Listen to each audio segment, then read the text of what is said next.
Perdana Menteri Italia Giorgia Meloni sentil pemicu perang, menyebut bahwa Israel sedang terjebak oleh jebakan Hamas yang mengisolasi. Mengutip Tribun News pada 18 Juni melansir Times of Israel, hal itu disampaikan Meloni saat konferensi pers mengakhiri KTT G7. Meloni menyatakan bahwa Israel sedang terjebak karena jebakan Hamas adalah mengisolasi. Ia pun menyentil sosok pemicu perang di jalur Gaza. Meloni bersikeras bahwa perang Gaza dimulai karena adanya serangan Hamas pada 7 Oktober 2023 lalu. Bukannya Israel yang memulai hingga akhirnya terjadi agresi besar-besaran di jalur Gaza. Selain itu, Meloni menyatakan bahwa untuk saat ini upaya perdamaian harus diutamakan, di mana dengan cara berdialog, mengakui hak Israel dan Palestina untuk merasa aman dan hidup damai. Dialog dianggap oleh Meloni sebagai satu-satunya cara untuk mengatasi agresi di jalur Gaza. Sebanyak 8 tentara IDF tewas dieksekusi oleh Brigade Al-Qassam dalam serangan Fajar. Selain itu, sebanyak 7 tentara IDF lainnya juga tewas dalam serangan lintas batas dengan Hizbullah. Mengutip Tribun News pada 18 Juni melansir Anadolu Agency, kabar tewas dikonfirmasi langsung oleh militer Israel. Dilaporkan pada 17 Juni bahwa 8 tentara Israel tewas dalam pertempuran di jalur Gaza Selatan pada Sabtu 15 Juni. Satu korban tewas diantaranya adalah Kapten Washim Mahmud, wakil komandan Kompi di Batalion 601 Brigade Insinyur Tempur. Tentara Israel tidak memberikan rincian tentang lokasi kematian. Namun di satu sisi Brigade Al-Qassam pada Sabtu menyatakan telah melakukan serangan fajar dengan mengeksekusi penyergapan gabungan terhadap kendaraan militer Israel.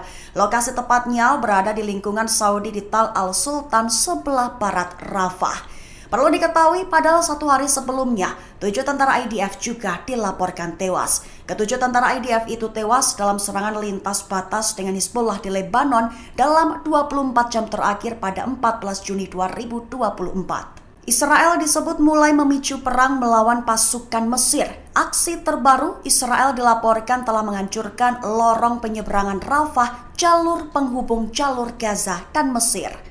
Mengutip Tribun News pada 18 Juni melansir Middle East Eye, aksi penggempuran itu telah dilakukan Israel pada 17 Juni 2024. Dilaporkan sumber utama bahwa fasilitas penyeberangan Rafah dihancurkan, sejumlah bagian mengalami kerusakan, termasuk ruang kedatangan dan ruang keberangkatan.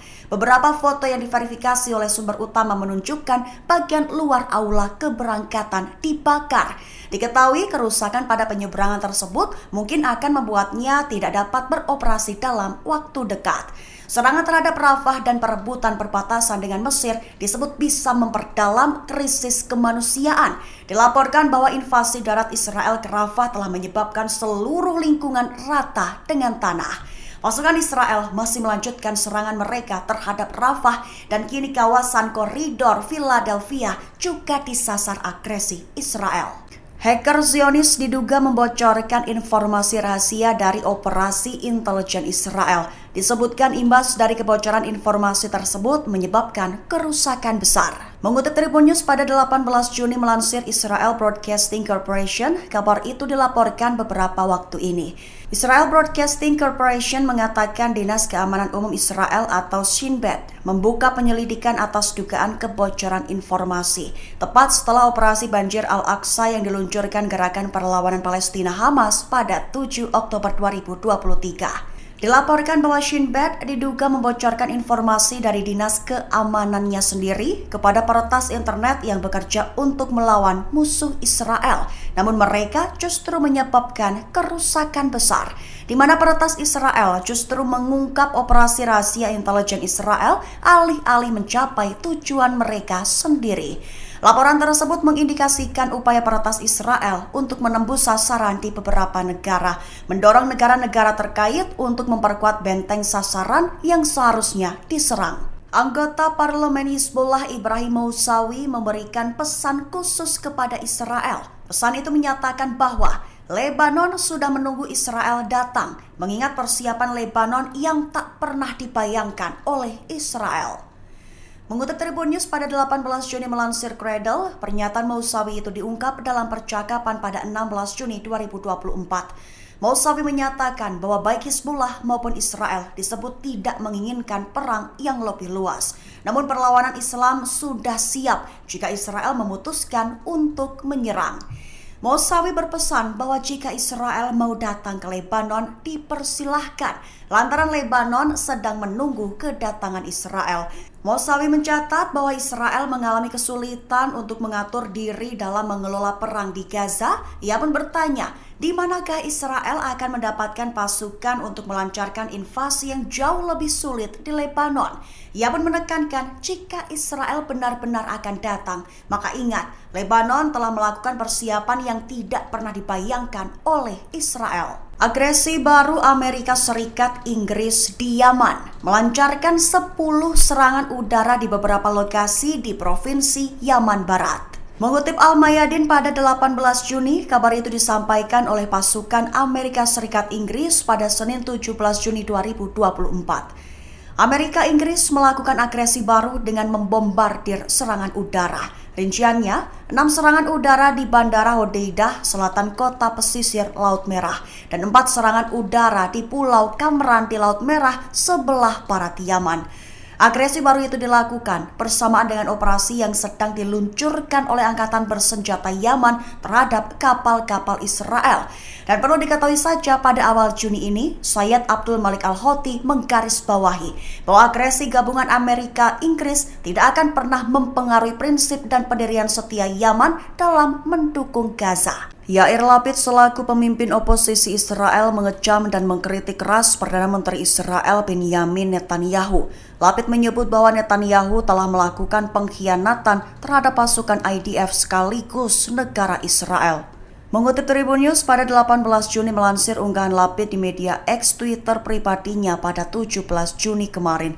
Perlu diketahui, Netanyahu mengalami aksi protes massal oleh puluhan ribu pengunjuk rasa pada Selasa 18 Juni. Netanyahu diprotes oleh massa di Yerusalem meminta pemilu segera digelar di Israel serta mendesak agar Netanyahu segera mengakhiri perang di jalur Gaza.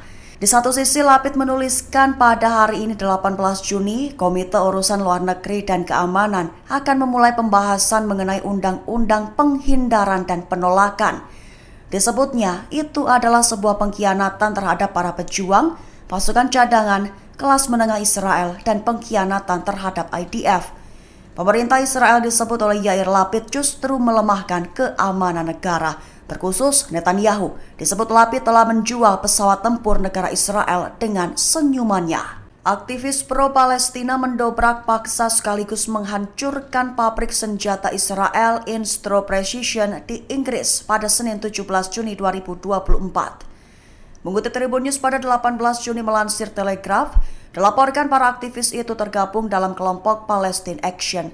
Mereka dilaporkan telah menerobos masuk ke pabrik senjata Israel lewat jendela kaca yang telah dirusak menggunakan palu. Sesampai di dalam, mereka melempar-lempar barang ke lantai hingga menghancurkan komputer dengan linggis. Bahkan Palestine Action menyebut bahwa beberapa aktivis lainnya juga menggunakan gulungan paku untuk mencegah kendaraan masuk ke dalam tempat tersebut. Diketahui aksi penyerbuan paksa ke perusahaan senjata Israel terbesar itu dilakukan menjelang pukul 3:30 pagi waktu setempat. Buntut penyerbuan paksa itu 7 orang ditangkap. Dilaporkan ke-7 pelaku telah ditahan dan telah dilakukan penyelidikan lebih lanjut. Tujuan para aktivis merusak barang-barang di pabrik diduga untuk mencegah ekspor senjata ke jalur Gaza. Sebatas informasi, aksi penyerbuan dan pengerusakan itu dikecam oleh pihak pabrik Instro Precision, disebut sebagai tindakan kekerasan dan ilegal. Download Tribun X sekarang, menghadirkan lokal menjadi Indonesia.